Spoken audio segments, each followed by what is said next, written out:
ശുദ്രം എന്തുവാ? ശുദ്രം ഇല്ല, അറിയില്ല. ട്രൈ ചെയ്ത് നോക്ക്. അറിയില്ല.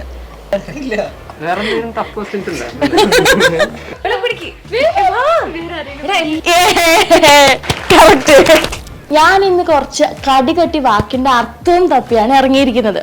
വേറെ എവിടെയല്ല, ഞങ്ങളുടെ സ്വന്തം സ്ഥലത്ത് നമ്മുടെ സ്വന്തം ആൾക്കാരോട് തന്നെയാണ് ഞാൻ ചോദിക്കാൻ പോകുന്നത്. അവരെങ്ങനെയായിരിക്കും ഇതിന് ആൻസർ തരുന്നതെന്ന് നമുക്കൊന്ന് നോക്കാം. ഹായ് ഗായ്സ്, ചോദിക്കട്ടെ, ഈ ഘർമ്മമാഭിനി എന്തുവാ? മാഭിനി ഒന്ന് ആലോചിച്ച് നോക്ക്. കൊച്ചിയിലിപ്പോ ഭയങ്കര കർമ്മ. ഒന്ന് ട്രൈ ചെയ്ത് നോക്ക്.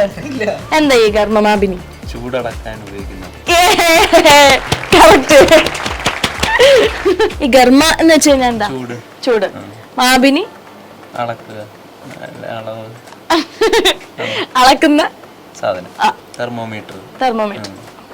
ഓക്കെ. കർണവേഷ്ടകം എന്ന് പറഞ്ഞാൽ എന്താ? അയ്യോ, അറിയില്ല, ആദ്യമായിട്ട് കേൾക്കുക. ഇപ്പൊ യൂസ് ചെയ്യുന്ന ഒരു സാധനം. ഡ്രസ്സാണോ? അല്ല, ഇപ്പം ബോയ്സും യൂസ് ചെയ്യുന്നുണ്ട്. അത് പണ്ടൊക്കെ കൂടുതലായിട്ടും ഗേൾസ് ആണ് അത് യൂസ് ചെയ്യുന്നത്. വേറെന്തെങ്കിലും ക്ലൂ? ഭയങ്കര ഭംഗിയുള്ളൊരു സാധനമാണ്. മീൻസ് പല പല മോഡലില് കിട്ടും. അറിയില്ല. കമ്മലാണോ? അതെന്താ അങ്ങനെ പറയാൻ കാരണം? കമ്മലാണ് ആൻസർ. ഭംഗിയുള്ള സാധനം പല പല മോഡലെന്ന് പറഞ്ഞുകൊണ്ട്. കഴലിണ എന്ന് വെച്ച് കഴിഞ്ഞാൽ എന്താ? കഴലിണ പിന്നെ നമ്മൾ എല്ലാ ദിവസവും ഉപയോഗിക്കുന്നതാണ്. അല്ല, കഴലിണ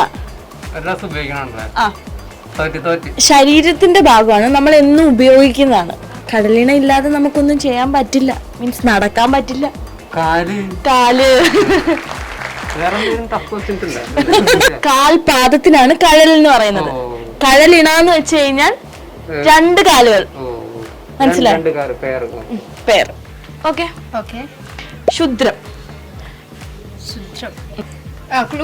ഒരു ഫുഡാണ്. ഫുഡോ? ആ, ഒരിക്കലും പന്നലാവാത്തൊരു ഫുഡാണ്. നശിച്ചു പോവാത്തൊരു ഫുഡാണ്. നശിച്ചു പോകാത്ത ഫുഡോ?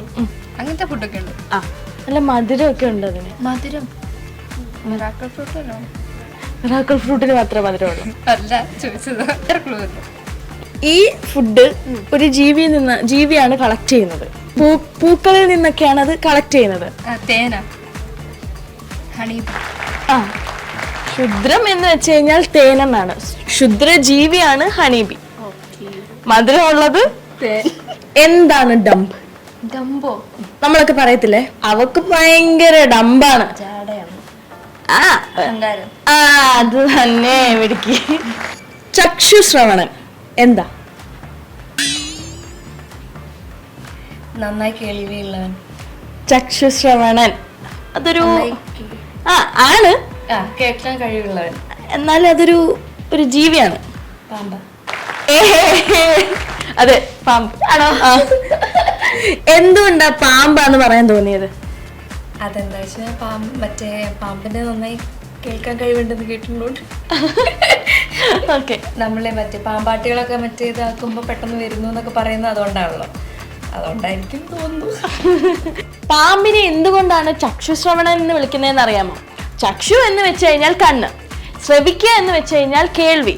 കണ്ണ് കാതായവൻ എന്നാണ് പണ്ടുള്ളവർ പാമ്പിനെ പറയുന്നത്. അതുകൊണ്ടാണ് ചക്ഷുശ്രവണൻ എന്നുള്ളൊരു പേര് വന്നത്. നഥാർ എന്ന വാക്ക് എന്താണ്? നഥാർ.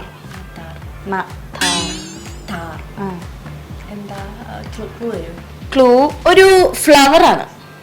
സിമ്പിൾ ക്ലൂ ആണ്. അല്ല, ഒന്നും കൂടെ ഒന്ന് ചിന്തിച്ചു നോക്ക്. നഥാർ. ഒരു ക്ലൂ കൂടെ. ഒരു പാട്ട് എടുത്തട്ടെ.